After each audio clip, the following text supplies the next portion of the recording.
नमस्कार दोस्तों, स्वागत है आपका अपना यूट्यूब चैनल टुडे एग्जाम पर।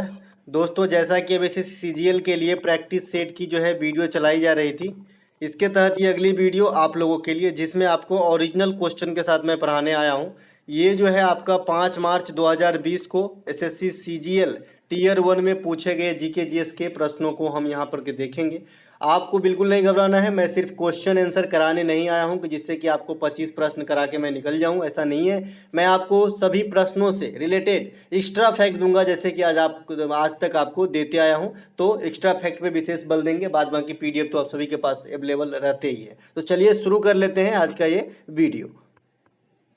इसके तहत जो पहला प्रश्न है हमारा, जो पूछा गया था, पहला प्रश्न है कि the dot dot dot in China is the world's longest man made waterways. China के अंदर कौन सा ऐसा जो है आपका कैनाल है जो मैन मेड सबसे लंबी कैनाल है? तो भाई ये है आपका ग्रैंड कैनाल। ग्रैंड कैनाल की टोटल लंबाई की बात कर ले तो ये 1800 किलोमीटर से भी अधिक लंबी है, जो मतलब मैन मेड है। इसके अलावा ये कहाँ पे है? चाइना में है। इसी प्रकार से कुछ और आपको याद रखना है नहर के बारे में। जैसे आपको एक तो कील नहर याद रखना है जी।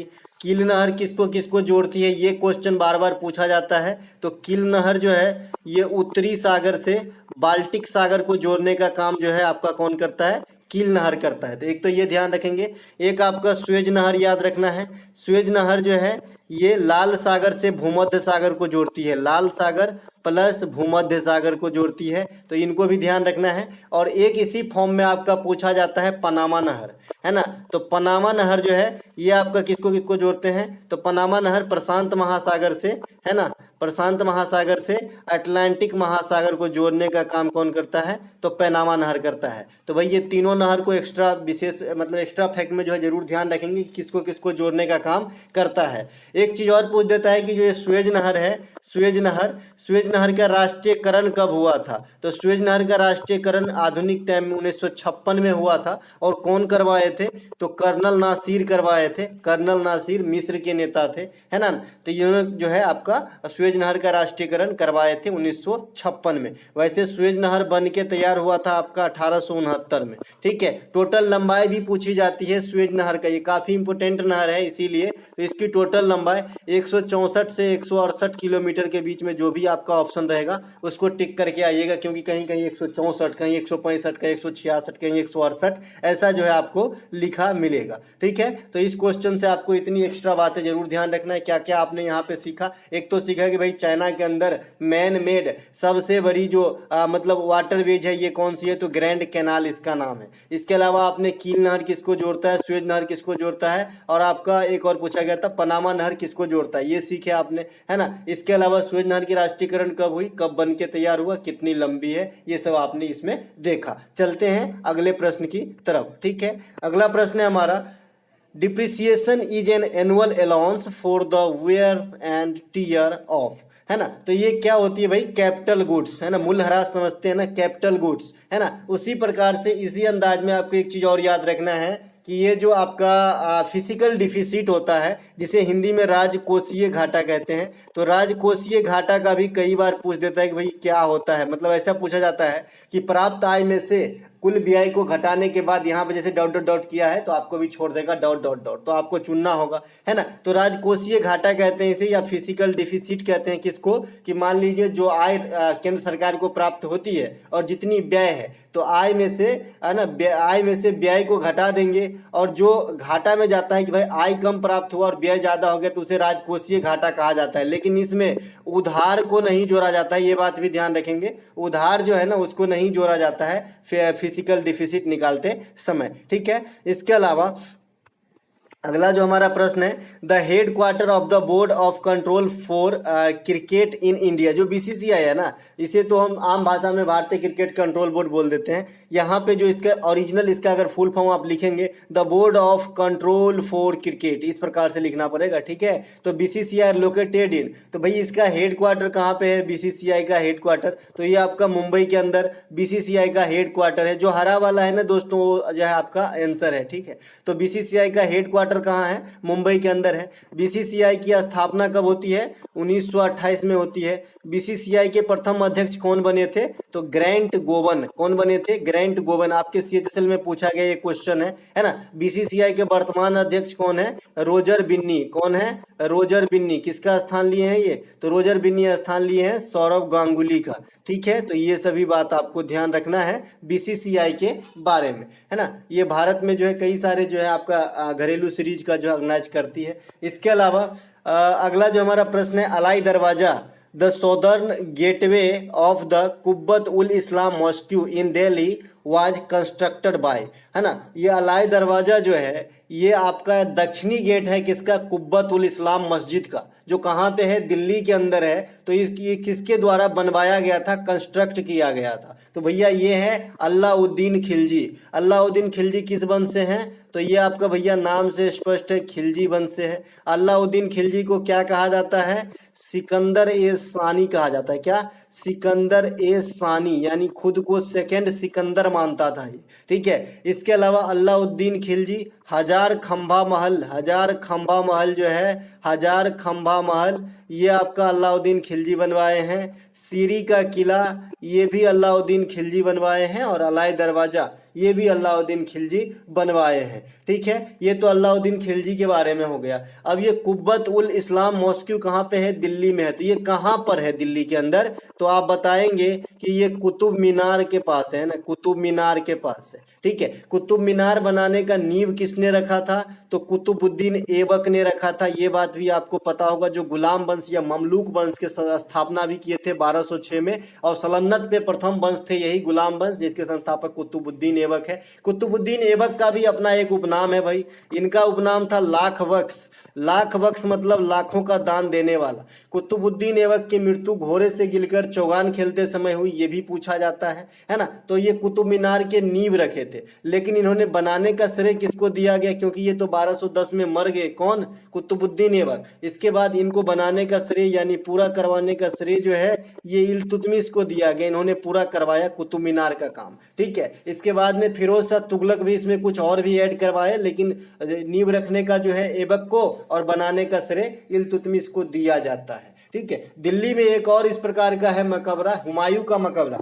यहाँ से भी आपको SSC काफी क्वेश्चन पूछता है। हुमायूं का मकबरा, इससे भी काफी क्वेश्चन पूछता है। मैंने इसके बारे में बताया है। हुमायूं का मकबरा का निर्माण जो है बेगा बेगम या हाजी बेगम नामक जो है मतलब महिला की थी। जो महिला कौन थी? आपका हुमायूं का विधवा पत्नी। ठीक है, इसके अलावा ये हुमायूं का मकबरा जो है ये मुगल काल में बनाया गया प्रथम मतलब गार्डन मकबरा है। गार्डन मकबरा कि भाई मकबरा भी हो और गार्डन भी हो, है ना। तो ये पहला नमूना था, है ना। यहाँ पे आपका नीला गुंबद भी स्थित है। तो ये सब बात आपको ध्यान रखना है ना। इस वाले स्लाइड से आपने इतना कुछ सीखा। चलते हैं आगे। अगला जो हमारा प्रश्न है, the national commission for backward classes NCBC was formed by insertion of article ... in the constitution of India। तो भाई ये है आपका 338 का B, जो OBC से संबंधित है ना। OBC अदर बैकवर्ड कास्ट, यहाँ पे सिर्फ बैकवर्ड क्लासेस लिखा है। तो भाई ये आर्टिकल 380 एक सेकेंड 338 ही है ना। 338 के B में हमको लगा मिस प्रिंट 328 तो नहीं, 338 ही होगा, है ना। और 338 में बहुत ज्यादा झोल है जो आपको समझना होगा। और मैंने आर्टिकल वाले वीडियो में आपको बता रखा है कि देखिए ये तीनों किसी न किसी रूप में जो है आपका जो है जाति से ही संबंध। 338 का एक A है और एक आपका 338 का B है। देखिए याद रखना है कि जो जिसमें कुछ A और B नहीं लगा है ना वो आपका SC से संबंधित है ना, शेड्यूल कास्ट से। जिसमें A लगा है ये ST से संबंधित है, और सबसे लास्ट में है B तो ये OBC से संबंधित है। ठीक है, लेकिन आपको इसे प्रायोरिटी के हिसाब से आप जो है इसे रिलेट भी नहीं कर सकते, है ना। सबसे पहले आपको मतलब सबसे जो है ST अगर होता 338 में तो अब तो आप रिलेट कर लेते, है ना, कि सबसे छोटा उसी प्रकार से घटता हुआ क्रम कर देंगे। लेकिन यहाँ पे तो ये उल्टा है, तो इसे रिलेट नहीं किया जा सकता। आप याद ही रखेंगे इसको। 338 में SC है ना, और 338 के B में ओबीसी है, एक याद रख लीजिएगा तो ए वाला याद हो जाएगा, या फिर ऐसे याद रखिए 338 में एससी, 338 ए में एसटी, तो 338 बी में ओबीसी समझ लीजिएगा, जनरल के लिए कोई बात नहीं। ठीक है, तो ये तीनों जरूर याद रखें और इनके जो अध्यक्ष होते हैं ना वो भी याद रखें। जैसे अभी 338 के बी का जो अध्यक्ष ओबीसी का अध्यक्ष था, ये पहले भगवान लाल सैनी थे, भगवान लाल सैनी, लेकिन ये बदल गए हैं, है ना, ये गंगाराम अहीरे हो गए हैं। कौन हो गए हैं? गंगाराम अहीरे। तो इसे भी ध्यान रखेंगे, ओबीसी वाले का अध्यक्ष बदल गए हैं, है ना, विजय सांपला, हर्ष चौहान, ये सब जो है आपको ध्यान रखना है। इनके तीनों संस्था के अध्यक्ष कौन है और तीनों के आर्टिकल भी ध्यान रखने हैं। इसी प्रकार से जो अमेंडमेंट का नंबर है, संविधान संशोधन का नंबर है, 101वां, 102वां, 103वां और 104वां, इनको भी जरूर ध्यान रखना है जी, क्योंकि ये भी किसी न किसी रूप में इन्हीं से संबंधित है। 101वां तो फिलहाल हटा दीजिए इस लाइन से, जीएसटी से संबंधित है। 2017 में लगा था इंडिया में जीएसटी, 1 जुलाई 2017 को, और इंडिया में सबसे पहले असम में लगी थी जीएसटी। जीएसटी इनडायरेक्ट टैक्स की उदाहरण है। जीएसटी से संबंधित आर्टिकल 279A है जीएसटी परिषद से, है ना। तो ये तो हो गई जीएसटी के बारे में। 102 जो है ना, 102 किससे संबंधित है भाई? तो 102 आपका संबंधित है ना ओबीसी से। किससे? ओबीसी से संबंधित है। 103 किससे संबंधित है? ईडब्ल्यूएस से संबंधित है। ईडब्ल्यूएस, है ना, जो जनरल वर्ग में जो इस दायरे में आते हैं, जो मतलब गरीब तबके के हैं जनरल वर्ग में, उसे ईडब्ल्यूएस के तबके में रखा जाता है। 104 जो है ये आपका एंग्लो इंडियन से संबंधित है। साथ ही साथ इसमें और क्या किया गया भाई? एंग्लो इंडियन के साथ साथ इसमें और क्या लगा हुआ है? तो जो लोकसभा और राज्यसभा में जो आपका अनुसूचित जाति और जनजाति, एससी और एसटी, इनके जो आरक्षण की बात करी गई थी, तो इनके आरक्षण में 10 वर्ष की और बढ़ोतरी की गई आर्टिकल अमेंडमेंट 104 के तहत। ठीक है, तो ये चारों अमेंडमेंट भी आपके लिए लेटेस्ट वाली एग्जाम में घूरता फिरता रहता है, आपको ध्यान रखना है। और अभी मैंने 338, 338A, 338B बताया, उनको भी ध्यान रखना है। और इनके वर्तमान में पोस्ट पे कौन है कि भाई 338 में जो एससी का आयोग है उनके अध्यक्ष कौन है, एसटी के आयोग है उनके अध्यक्ष कौन है, ओबीसी के आयोग है उनके अध्यक्ष मैंने अभी भी बता दिया आपका, गंगाराम अहीरे चेंज हो गया है, बाद बाकी इन दोनों के पुराने ही अध्यक्ष है जो बता रखे हैं। चलते हैं आगे। अगला प्रश्न है हमारा, द इंडस वाटर ट्रीटी।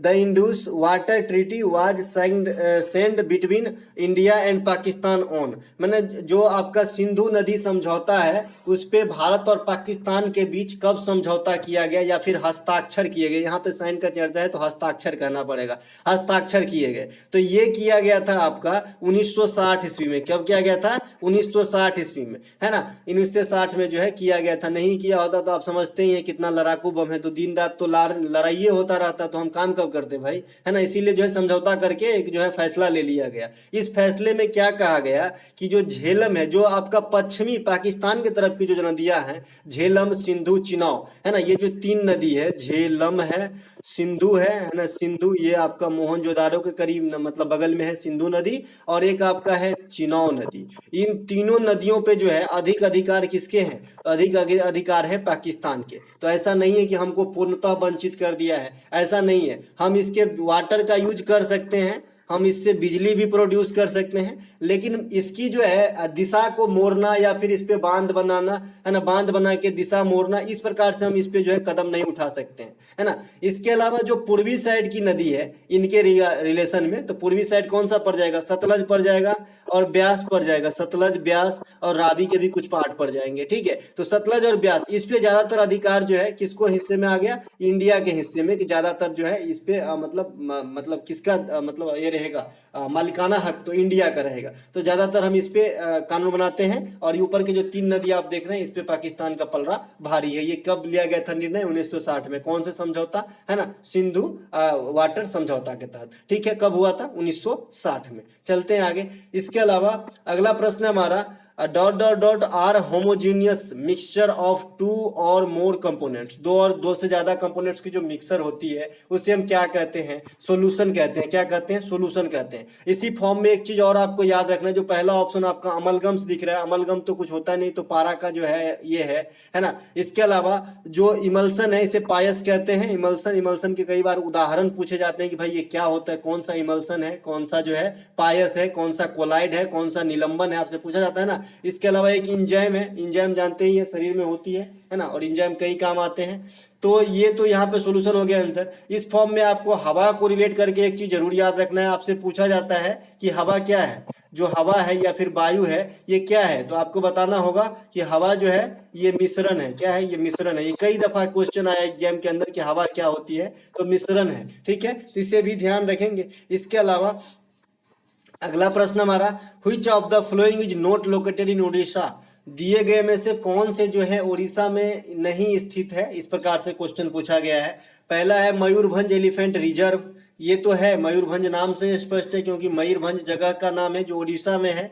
और मयूरभंज का छऊ नृत्य आपको याद होगा क्योंकि छऊ नृत्य 3 जगह होता है। एक मयूरभंज में होता है, पुरुलिया में होता है यानी बंगाल में होता है, झारखंड में होता है और आपका उड़ीसा में होता है। इसके अलावा दूसरा जो है संबलपुर, संबलपुर भी उड़ीसा में है, नाम से स्पष्ट है संबलपुर, है ना। इसके अलावा सोनीतपुर एलिफेंट रिजर्व है। ये सोनीतपुर है, सोनीपत नहीं भाई, सोनीतपुर है। ठीक है, ये है महानदी एलिफेंट रिजर्व, है ना। तो महानदी एलिफेंट, तो महानदी से भी स्पष्ट है कि उड़ीसा में है। जो आपका हरा वाला जो आंसर है जो नहीं है उड़ीसा में, ये है सोनीतपुर। और सोनीतपुर मेरे ख्याल से असम में है। असम में ये जो है आपका हाथी रिजर्व है। ठीक है, असम के अंदर हाथी रिजर्व है सोनीतपुर। जरा एक बार कुछ देख लीजिएगा इसके बारे में, सोनीतपुर असम में ही है क्या, मुझे जैसा स्मरण हो रही है असम में ही होंगे, असम में ही है ये, है ना, असम में ही है पक्का, है ना। देख लीजिएगा, फिर भी देख लीजिएगा भाई, है ना, असम में ही है। चलो, सोनीतपुर जो है असम में है, बाद बाकी आपका उड़ीसा में है। उड़ीसा के अंदर और भी कुछ है जिनको आपको मैं रोज रोज बताते आया हूँ। चिल्का झील उड़ीसा के अंदर है। उड़ीसा के अंदर आपका गोल्डन बीच है, गोल्डन बीच, है ना, गोल्डन बीच जिसे ब्लू फ्लैग मिला है। उड़ीसा के अंदर नंदन कानन है। उड़ीसा के अंदर गहीर माथा कछुआ अभयारण्य है ना। ये सब आपके उड़ीसा के अंदर है। उड़ीसा के अंदर आपका गोटी पुआ त्योहार मनाया जाता है, गोटी पुआ। उड़ीसा के अंदर आपका घुमरा डांस किया जाता है, घुमरा, घूमर है तो राजस्थान, घुमरा है तो उड़ीसा। उड़ीसा के अंदर ओडिसी डांस भी होती है। उड़ीसा के अंदर नौखाई त्योहार भी होती है। उड़ीसा के अंदर नवकलेश्वर महोत्सव भी होती है। तो ये सब जो है आपके उड़ीसा के अंदर है। इनके इतने बात जरूर ध्यान रखें, है ना। उड़ीसा के रिगार्ड में, उड़ीसा में ऊंचाई वाली चोटी जो है ये देवमाली है। ठीक है, तो इसे भी ध्यान रखें। और महेंद्रगिरी भी है। चलते हैं आगे। उड़ीसा में हाथी गुम्फा अभिलेख भी है, ये भी ध्यान रख लेना। अच्छा, यहाँ पे बाघ क्या है भाई, बाघ संरक्षण। तो बाघ संरक्षण इंडिया में कब चलाया गया, है ना, प्रोजेक्ट टाइगर और प्रोजेक्ट बाघ, मतलब प्रोजेक्ट हाथी और प्रोजेक्ट टाइगर चलाया गया था ना भाई। तो प्रोजेक्ट टाइगर 1973 में आया था, बाघ वाला जो प्रोजेक्ट है। और प्रोजेक्ट हाथी के ऊपर जो आया था ये 1992 में आया था। तो दोनों बात ध्यान रखेंगे। अच्छा, हाथी से क्वेश्चन आया तो और भी समझ लीजिए। हाथी इंडिया में जो है 3 प्रकार के पाए जाते हैं। अफ्रीकन हाथी कहेगा तो ऐसा नहीं कि इंडिया में नहीं पाया जाता है, पाया जाता है भाई। ठीक है, इसके अलावा हाथी को 2010 ईस्वी में भारत को विरासत पशु या धरोहर पशु के रूप में जो है घोषित किया गया है। तो ये सब बात जरूर ध्यान रखेंगे हाथी के बारे में। ठीक है, इसके अलावा Which of the following is not an ore of iron? कौन से जो है आयरन के ओर नहीं है, अयस्क नहीं है। अब देखिए अयस्क क्या होता है, ओर क्या होता है, मैं आपको समझा चुका हूं कि अयस्क क्या होता है। कि कुछ ऐसे चीज, कुछ नहीं, अधिकांश ऐसे जो है आपका धातु होता है जो शुद्ध अवस्था में नहीं पाए जाते हैं, उसे प्रोसेस से गुजार के शुद्ध किए जाते हैं। जैसे आप गांव घर में अगर किसान के घर से हैं आप, तो मौसरी की जो खेती होती है उसमें कई दफा तीसी आ जाता है, तो उसे क्या करना पड़ता है, फटक के अलग करना पड़ता है तीसी को। तो समझ लीजिए जो खेत से अभी अभी तैयार होकर बिना फटका हुआ था वो ओर था, अब उसको फटक के मौसरी अलग और तीसी अलग करेंगे तो ये शुद्ध जो हम चाहते हैं वो मिल गया।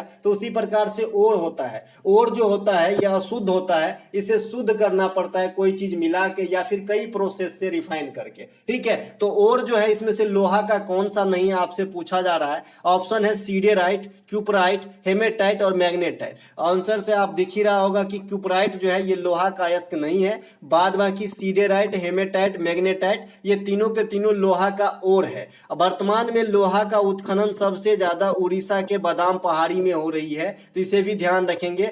कद्रमुख खान जो है ये कर्नाटक के अंदर है, ये भी लोहा का खान है, तो इसे भी ध्यान रखेंगे। ठीक है, इसके अलावा कोयला का भी कई प्रकार होते हैं जो आपसे पूछ लेता है कोयला का, तो मैंने बता रखा है एंथ्रासाइट।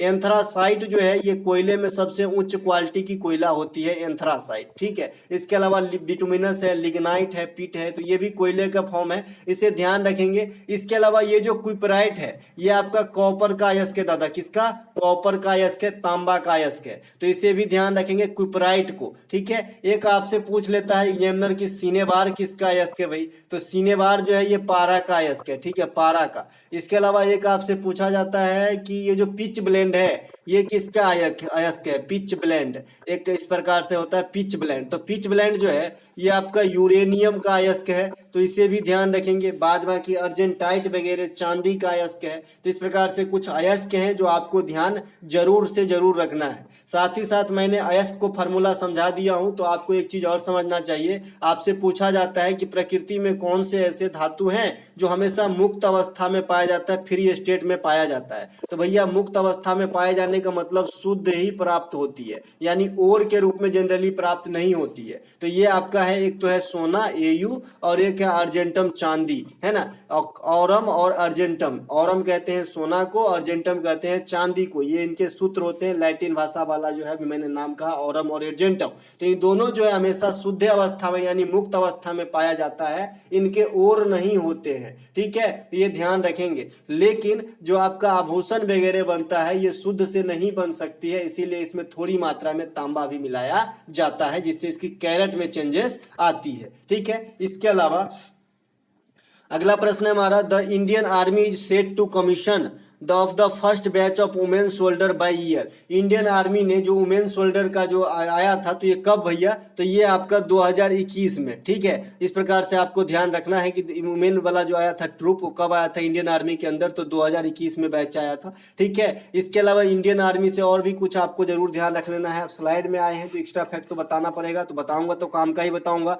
वर्तमान में थल सेना के अध्यक्ष कौन है अगर आपसे पूछे, तो भाई मनोज पांडे हैं। मनोज पांडे जो है ये थल सेना के वर्तमान में अध्यक्ष हैं। इसके अलावा अगर आपसे वायुसेना का पूछ ले तो BR चौधरी जो हैं ये वायुसेना के अध्यक्ष हैं। इसके अलावा अगर आपको जल सेना का भी पूछ ले तो एडमिरल R हरि कुमार, ठीक है, हरि कुमार याद रखिएगा, R हरि कुमार जो है ये आपका जल सेना का अध्यक्ष है। ये थल सेना का हो गया, ये BR चौधरी वायुसेना का हो गया, R हरि कुमार जल सेना का नेवी वाला हो गया, ठीक है। तो ये तीनों हो गए। इसके अलावा भी और कुछ इसमें जान सकते हैं, तो अभी जो है कुछ ही दिन पहले यानी 2022 के अंदर CDS का पोस्ट को जो है फुल किया गया है। जैसे आप जानते हैं हमारे देश के पहले CDS जो थे जनरल बिपिन रावत साहब थे, जिनके जो है हेलीकॉप्टर क्रैश में जो है दुर्घटना में मृत्यु हो गया था। तो इनके बाद ये पोस्ट वैकेंट था। अब इन पोस्ट पे जो है अनिल चौहान को जो है फिल कर लिया गया है ना। ये सेवानिवृत्त अधिकारी हैं, तो इन्हें भी ध्यान रखें, ये सेकेंड CDS है वर्तमान में।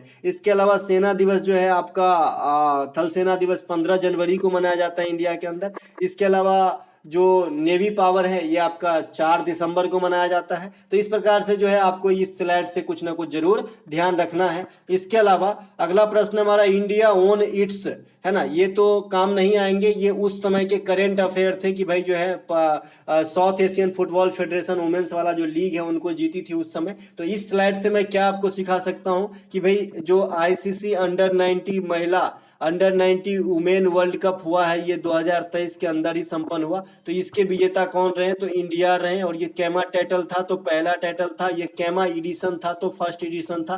किसको हराया था, तो इंग्लैंड को हराया था। कहां पर हुआ था, तो साउथ अफ्रीका में हुआ था। तो ये सब ध्यान रखेंगे, है ना। इसके अलावा जो आपका वुमेन प्रीमियर लीग जो चली है इन्हें भी ध्यान रखेंगे। ये महिला की यहाँ बात हो रही तो महिला वाला ही बताना पड़ेगा।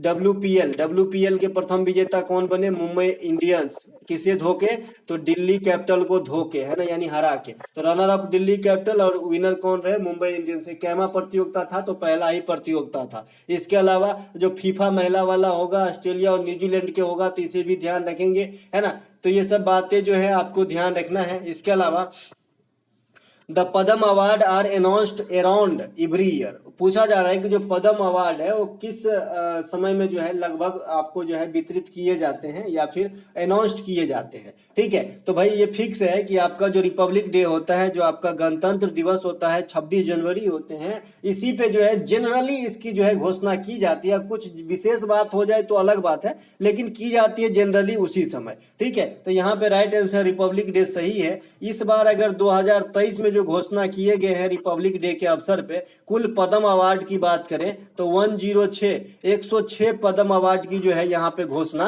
किया गया है। अब इस 106 पद्म अवार्ड में अगर आप इसको बांटेंगे तो कैसे कैसे है, तो सबसे बड़ा होता है आपका पद्म विभूषण, तो 6 आदमी को दिया गया है। उससे थोड़ा छोटकू होता है पद्म भूषण, 9 आदमी को दिया गया है। 9 6 15, 15 91, एक सेकेंड, 9 6 15, अगर आप इसको 15 घटा देंगे है ना, तो ये आपका 91 हो जाएगा, 91 है ना, 91 हो जाएगा, 91 900, अच्छा 106 है ना। तो इस प्रकार से आपको जो है वितरित किया गया जी। पद्म श्री 91 दिया गया है, पद्म भूषण 9 दिया गया है और पद्म विभूषण 6 दिया गया है। ठीक है, पद्म विभूषण में कुछ जाने माने हस्ती को जरूर याद रखेंगे, 2 जरूर याद रखना, एक तो जाकिर हुसैन साहब को याद रखना जो तबला बजाते थे, म्यूजिशियन है, और एक आपका मुलायम सिंह। मुलायम सिंह को समझ रहे हैं ना, इनको कौन नहीं जानता है, नेताजी कहे जाते थे इन्हें, और ये भूतपूर्व, अब तो इस दुनिया में है ही नहीं, ये भूतपूर्व जो है आपका यूपी के चीफ मिनिस्टर भी रहे हैं, और ये अखिलेश यादव जो है वर्तमान में समाजवादी पार्टी के नेता, उनके पप्पा हैं, है ना। इनके अलावा जो आपका ये आपका जो पद्मश्री मिला है, इनमें से फिल्म के क्षेत्र में रवीना टंडन को दिया गया है पद्मश्री, तो जरूर ध्यान रखें कि रवीना टंडन को इस बार जो है हीरोइन में पद्मश्री दिया गया है, तो ये बात भी ध्यान रखेंगे। पद्म अवार्ड, पद्मश्री और पद्म विभूषण, और सबसे बड़ा होता है हमारा भारत रत्न। अब और अवार्ड की क्रम आपसे पूछा जाए तो सबसे बड़ा भारत रत्न, तब जो होता है आपका पद्म विभूषण, है ना, पद्म विभूषण, विभूषण को मैं बी लिख देता हूँ, फिर बी लिख देता हूँ, ठीक है, और फिर होता है पद्म भूषण, और सबसे छोटकू होता है पद्मश्री चौथे नंबर का। ठीक है, चलते हैं आगे। अगला हमारा प्रश्न है, part 8 of the constitution of the India deals with, मतलब जो पार्ट 8 है ना, किससे संबंधित है, किसको डील करता है। देखिए, डील के साथ कई चीज जो है आपको प्रीपोजिशन लगा के इसके अर्थ बदल सकते हैं। अंग्रेजी में आपसे पूछा जाता है, अगर आपका डील इन है, डील इन है मतलब व्यापार होता है ना, व्यापार होता है, डील इन है ना, तो इस प्रकार से जरूर याद रखेंगे, है ना। तो ये जो पार्ट 8 है, ये यूनियन टेरिटरीज से संबंधित है, आपका केंद्र शासित प्रदेश से संबंधित है। मैंने आपको बता रखा है भाई, एक तो सभी समझते हैं, पार्ट 2 में जो है ये नागरिकता है, नागरिकता जो है ये पार्ट 2 में है। ये कहाँ से कहाँ तक आर्टिकल देखेंगे तो 5 से 11 तक देखेंगे। भाग 3 में यानी पार्ट 3 में क्या है, तो फंडामेंटल राइट है ना, ये कहाँ से कहाँ तक आर्टिकल देखते हैं, तो 12 से 35 तक के बीच के आर्टिकल देखते हैं। भाग 4 में क्या है भाई, डीपीएसपी है, ये कहाँ तक के आर्टिकल देखते हैं, 36 से 51 तक के देखते हैं। भाग 5 में क्या है, तो यूनियन है, द संघ है ना। देखिए, ये यूनियन टेरिटरीज है, ये संघ शासित प्रदेश की बात हो रही है 8 में, ठीक है, और खाली संघ की बात करेगा, केंद्र की बात करेगा तो भाग 5 में है ना, जो आर्टिकल 52 से लेके 151 तक के बीच में वर्णित है। इसके अलावा भाग 6 में द स्टेट्स है, जो आपका कहां से कहां तक जाता है, तो 152 से 237 तक। तो ये कुछ पार्ट है संविधान के जो जरूर याद रखना है कि किसमें क्या है और कहां से कहां तक के आर्टिकल को देखते हैं, इससे आपको एग्जाम में ऑप्शन छांटने में मदद आएगी। इसके अलावा अगला है, the aggregative value of goods and services produced in the economy can be calculated by 3 method. 3 तरीके से जो है आपका कैलकुलेट किए जाते हैं, इनकम मेथड, आय विधि, एक्सपेंडिचर मेथड, व्यय विधि, एंड और तीसरा कौन सी है, तो तीसरा है प्रोडक्ट मेथड, है ना। तो इसे भी ध्यान रखेंगे, वैल्यू एडेड वाली। तो ये भी जो है आपका यहाँ पे जो है 3 में से जो है वो इनकम मेथड, एक एक्सपेंडिचर मेथड मतलब जो आपका खर्च वाला मेथड होता है, और तीसरा जो है आपका प्रोडक्टिव मेथड। ठीक है, तो तीनों जरूर ध्यान रखेंगे। इसके अलावा किसी भी गुड्स की जो एग्रावेट वैल्यू है वो कैलकुलेट करने के लिए 3 विधि अपनाई जाती है, जिनमें से 2 दिया गया है और तीसरा जो है आपका प्रोडक्ट वैल्यू होती है। ठीक है, इसके अलावा यहाँ पे तो और कुछ है नहीं, ऐसा वर्ड भी नहीं है। लेंडिंग मतलब और जो है आपका डिपॉजिट मतलब तो आप समझ ही रहे होंगे। इसके अलावा अगला प्रश्न है हमारा, the excavated remains of found near Patna in Bihar was inscribed as a world heritage site by UNESCO in July 2016, है ना। ये बोल रहा है कि जो मतलब विध्वंस है, जो अवशेष है, ये कहाँ पे है, पटना के समीप है, कहाँ पे, बिहार में, है ना। इसे 2016 में यूनेस्को में शामिल भी किया गया था। तो भाई ये है नालंदा महाविहार, यहाँ लिखा है नालंदा विश्वविद्यालय, आप कह सकते हैं। इसके जो सभी पार्ट है ना, ये अवशेष के रूप में है, ये पूर्णतः रूप में नहीं है, क्योंकि आपको मालूम है कि नालंदा विश्वविद्यालय को कुमार गुप्त ने बनवाया था, कुमार गुप्त प्रथम ने बनवाया था, और ध्वंस करवाया था बख्तियार खिलजी। तो है ना, जब ध्वंस करवा दिया तो पूर्णतः रूप में कैसे रहा, मतलब प्राथमिक रूप में, इसीलिए ये जो है अवशेष इसे कहा जाता है। ठीक है, और इसे 2016 में यूनेस्को के अंदर शामिल किया गया था। तो बनाने और बिगाड़ने वाले के नाम यहाँ से पूछा जाता है कि नालंदा विश्वविद्यालय कौन बनाए थे और कौन बिगाड़े थे। इसके अलावा अगला प्रश्न है, the total number of image formed by two mirror inclined at 120 degree to each other, है ना। अब दो दर्पण के बीच अगर 90 डिग्री का कोण है तब कितना बनेगा, तो इसके लिए एक सूत्र याद रखेंगे कि दो दर्पणों के बीच जितनी डिग्री की कोण बनती है ना, उतने से हम 360 में भाग दे देते हैं और एक घटा देते हैं। जो रिजल्ट आता है वही हमारा जो है आंसर होता है। तो यहाँ पे 120 डिग्री है तो 360 में हम 120 से भाग देंगे, इसको काटेंगे तो हमारा 3 आ जाएगा। मैंने कहा इसके रिजल्ट से घटाओ तो 2 आंसर हो जाएगा, 2 इमेजेस बनेंगे अगर दो दर्पण 120 डिग्री के दूरी पे रखे हैं तो। ठीक है, तो आपका जो है 2 यहाँ पे राइट आंसर है। ठीक है, इसके अलावा एक चीज मैं आपको जो है मतलब गूढ़ रहस्य बताता हूं आपको एग्जाम के अंदर तुक्का लगाने का। ठीक है, मैंने बहुत ज्यादा इस चीज पे गेस किया है, यहां तक कि जो प्रैक्टिस सेट छापते हैं ना आपका किताब वाले, उसमें भी देखोगे ना तो ये चीज आप फुलफिल कर पाओगे। कैसे, देखिए यहाँ पे आपके ऑप्शन में क्या है, 4 है, 2 है, 3 है, 1 है। ठीक है, तो आपका आंसर क्या होना है, 2 है। मान लीजिए जो मैंने अभी बताया ये आपको नहीं आता और मुझे भी नहीं आता है, मुझे तुक्का लगाना, मैं बता रहा हूं, मैंने इसको रियलाइज किया है। ठीक है, खास करके मैथ के प्रश्न में, है ना। अब देखिए ये 2 नंबर में 2 दे रखा है, मैं इसको देखते ही मार दूंगा आंसर की 2 में 2 दे रखा है। अगर मुझे तुक्का लगाना हो तो जब मुझे कोई सवाल नहीं बने, जैसे 25 नंबर सवाल है और आंकड़े में ऑप्शन दे रखे हैं भाई 25, 28, 30, 35, तो मैं 25 को ही मारूंगा, है ना। मैंने कितने बार जो है इस चीज को अंदाजा और सही निकल जाता है जी। ठीक है, चलते हैं आगे। वैसे तुक्केबाजी पे ध्यान मत दो, पढ़ाई पे ध्यान दो भैया, है ना। इसके अलावा which of the following can be used as a catalyst in hydrogen reaction. अब कैटालिस्ट क्या होता है मैंने आपको बता रखा है, इसमें इस क्वेश्चन में कहा जा रहा है कि निम्नलिखित में से किसका इस्तेमाल जो है हाइड्रोजनेशन में, यानी हाइड्रोजनीकरण जो अभिक्रिया होती है उसमें कैटालिस्ट के तौर पर किया जा सकता है। ठीक है, तो अभी कैटालिस्ट क्या होता है, तो कैटालिस्ट के बारे में मैंने आपको बताया ना, गांव घर में पहले दही जमाते थे तो 1 रुपए की सिक्का जो मोटा वाला आता था उसे गिरा देते थे और सवेरे सिक्का को निकाल लो और दही एकदम मस्त जमता था। तो क्या काम करता था भाई, कैटालिस्ट का काम करता था। कैटालिस्ट का काम क्या है, रिएक्शन को फास्ट कर देना काम है। रिएक्शन जो होती है ना, जो केमिकल रिएक्शन होती है उसमें मदद करना है, बिना कुछ बदले हुए, अपना थोड़ा सा भी दाल नहीं गलाता है, जैसे गए थे वैसे ही आ जाएंगे, लेकिन हम अभिक्रिया पे प्रभाव डालेंगे। दिस इज कैटालिस्ट, है ना। तो ये कैटालिस्ट समझ गए, है ना। और उदाहरण से समझ गए भाई कि दही में डालते हैं सिक्का, सिक्का तो सवेरे निकल जाती है लेकिन दही में जो है रिएक्शन में जो है वो काम आता है ना। तो बिना अपने आप को परिवर्तित किए हुए किसी रासायनिक अभिक्रिया में भाग लेकर उसे प्रभावित करना,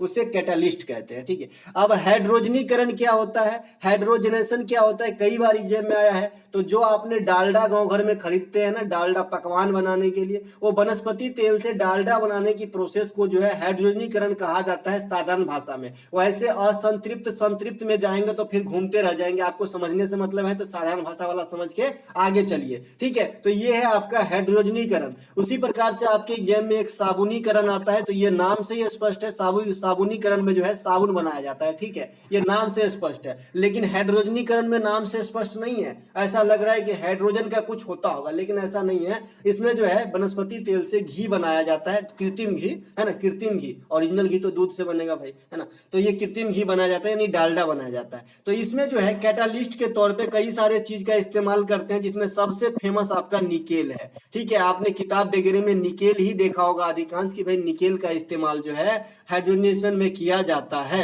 लेकिन निकेल के अलावा पैलेडियम का भी इस्तेमाल किया जाता है इसमें कैटालिस्ट के तौर पे।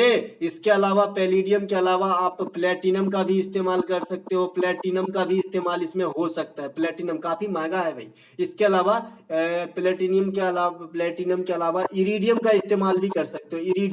इरिडियम का इस्तेमाल भी कर सकते हो आप कैटालिस्ट के रूप में, किसमें, हाइड्रोजनीकरण अभिक्रिया में, जो क्या होती है वनस्पति तेल से घी बनाने की क्रिया होती है। कैटालिस्ट क्या होती है मैं बता ही दिया हूं, चलते आगे। इसके अलावा the Ghadar party was formed in the year. अब तो ये कोई पूछने की बात है, ये 1913 में बनाया गया था। किसके द्वारा बनाया गया था, लाला हरदयाल के द्वारा जो है स्थापित किया गया था। हरदयाल, लाला हरदयाल, ये कहाँ पे किए थे? यूएसए सैन फ्रांसिस्को के अंदर। इसी प्रकार से इंडिया हाउस 1905 में श्यामजी कृष्ण वर्मा के द्वारा लंदन में बसाए गए। इसी प्रकार से इंडिया में ही एक एचआरए हुआ है ना, हिंदुस्तान रिपब्लिकन एसोसिएशन, इसकी स्थापना आपका 1924 में हुआ था। कब हुआ था? 1924 में हुआ था। किसके के द्वारा? इसमें बहुत सारे लोग थे, जैसे राम प्रसाद बिस्मिल थे, चंद्रशेखर आजाद थे, सचिंद्र सन्याल थे, ये सब थे। लेकिन ये कहाँ पे हुआ था? तो ये आपका कानपुर के अंदर हुआ था। ये जगह इसलिए याद रखना है क्योंकि इसी का रूपांतरण रूप है HSRA, हसरा। हसरा की स्थापना जो है ये दिल्ली के अंदर हुआ था, फिरोज शाह कोटला मैदान में, और इनके संस्थापकों में भगत सिंह प्रमुख थे। ठीक है, तो ये सब बात जरूर ध्यान रखेंगे। इस स्लाइड से चलते हैं आगे। अगला हमारा, अच्छा, एक अभिनव भारत भी पूछा जाता है भाई। अभिनव भारत की स्थापना 1904 ईस्वी में बीडी सावरकर किए थे, है ना। बीडी सावरकर का नाम सुने हैं ना, ये काफी फेमस हुए 1857 के विद्रोह को कोट देके। ठीक है, इसके अलावा अगला प्रश्न है हमारा, renounced is knighthood in protest for Jallianwala Bagh mass killing, है ना। जालियांवाला जो नरसंहार हुआ था, मास किलिंग का मतलब, यहाँ पे मास का मतलब बहुत सारे मात्रे में होता है, लॉट ऑफ की मात्रा में, मतलब मीनिंग में है। यहाँ पे बहुत बड़े संख्या में जनसंहार को यहाँ पे मास किलिंग कहा गया है ना। तो जो किस जालियांवाला बाग के जो है घटना को प्रोटेस्ट करते हुए नाइटहुड की उपाधि को किसने रिनाउंस कर दिया था, त्याग दिया था। ठीक है, तो ये आपका है रविंद्रनाथ टैगोर जी। ठीक है, रविंद्रनाथ टैगोर जो है जालियांवाला बाग हत्याकांड से क्षुब्ध होकर जो उनको नाइटहुड की उपाधि अंग्रेजों की तरफ से मिला था, ये उन्हें वापस लौटा दिया था। जालियांवाला बाग हत्याकांड कब होती है? 13 अप्रैल 1919 ईस्वी को होती है। कब होती है? 13 अप्रैल 1919 ईस्वी को होती है। उस समय गवर्नर कौन होते हैं? चेम्सफोर्ड होते हैं। कौन होते हैं? चेम्सफोर्ड होते हैं। इसके अलावा ये किस लिए हुआ था? तो इसलिए ये आपका रॉलेट एक्ट नामक एक कानून बनाया था अंग्रेजों ने।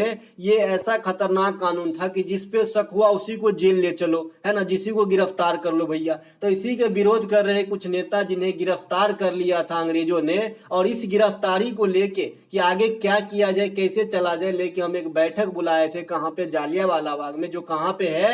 अमृतसर के अंदर स्थित है। तभी जो है जनरल ओ डायर, है ना, ये जो है गोली चलवा दिया, है ना। और बाद में इस डायर को कौन जाके जो है मारा? तो उधम सिंह ने। कहाँ पे? उनके घर में घुस के। कहाँ पे? लंदन में। ठीक है, तो ये सब बात ध्यान रखेंगे। जालियांवाला बाग हत्याकांड वाली स्लाइड से आपको इतना चीज जानने के लिए है। साथ ही साथ रविंद्रनाथ टैगोर साहब को गुरुदेव कहा जाता है, शांति निकेतन के संस्थापक हैं। रविंद्रनाथ टैगोर 1913 में इंडिया के लिए प्रथम बार नोबेल पुरस्कार जीतने वाले जो है व्यक्ति हैं। ये सब बात ध्यान रखेंगे। इसके अलावा गीतांजलि के राइट के लिए मिला था इनको नोबेल पुरस्कार। इसके अलावा अगला क्वेश्चन 20 नंबर है, dot dot dot is also known as the golden city. अब गोल्डन सिटी किसे कहा जाता है? ऑप्शन के हिसाब से जैसलमेर को गोल्डन सिटी कहा जाता है। ठीक है, एक गोल्डन टेम्पल है, तो गोल्डन टेम्पल जो है, गोल्डन टेम्पल किसे कहा जाता है भाई, है ना। तो गोल्डन टेम्पल, स्वर्ण मंदिर तो समझिए ना, अमृतसर में स्वर्ण मंदिर है ना। इसके अलावा राजस्थान में जो जयपुर है ना, उसे पिंक सिटी कहा जाता है। पिंक सिटी कहा जाता है आपका राजस्थान के अंदर, जयपुर जगह है, उसे पिंक सिटी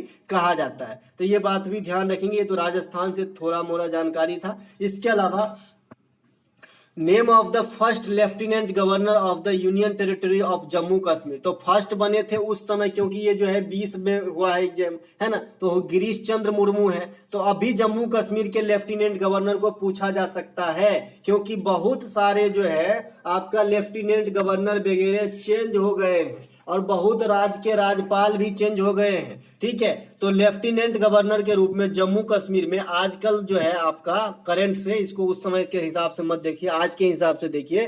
तो आज जम्मू कश्मीर के जो लेफ्टिनेंट गवर्नर हैं, ये कौन है? मनोज सिन्हा है। कौन है? मनोज सिन्हा है। और अभी अभी लद्दाख के जो आपका लेफ्टिनेंट मतलब गवर्नर थे, उनको चेंज कर दिया गया है। पहले राधा कृष्ण माथुर साहब थे, अब आपका ब्रिगेडियर BD मिश्रा जो है, ये लद्दाख में जो है पोस्ट को संभाले हैं। तो इन्हें ध्यान रखेंगे। और जम्मू कश्मीर के मनोज सिन्हा साहब है, इन्हें भी ध्यान रखेंगे। और ये जो गिरीश चंद्र मुर्मू है, ये वर्तमान में देश के कैग हैं, नियंत्रक एवं महालेखा परीक्षक है, 14वें नंबर के हैं। और नियंत्रक एवं महालेखा परीक्षक से आर्टिकल बार बार एग्जाम में आता है, 148 आर्टिकल जो है, 148वां आर्टिकल, ये आपका कैग से संबंधित है। और वर्तमान में कौन है आपका, गिरीश चंद्र मुर्मू है जो देश के 14वें कैग है। और अभी जो है जम्मू कश्मीर के लेफ्टिनेंट गवर्नर मनोज सिन्हा, लद्दाख के कौन है, बीडी मिश्रा है। उसी प्रकार से आपको दिल्ली का भी याद रखना है क्योंकि दिल्ली का बहुत ज्यादा पूछा जाता है। तो दिल्ली का जो है ये विनय कुमार सक्सेना है ना, विनय कुमार सक्सेना जो है ये दिल्ली का है ना। तो इन्हें भी ध्यान रखिए भाई, दिल्ली भी केंद्र शासित प्रदेश है ना, तो वहां भी रहेगा। ये बात अलग है कि दिल्ली में मुख्यमंत्री भी होते हैं जो अरविंद केजरीवाल है। इसके अलावा अगला प्रश्न है हमारा, name of the first female amputee to climb Mount Everest. भाई एम्प्यूटी का मतलब आपसे बार बार सैनो एंटो में पूछा जाता है एसएससी के एग्जाम में।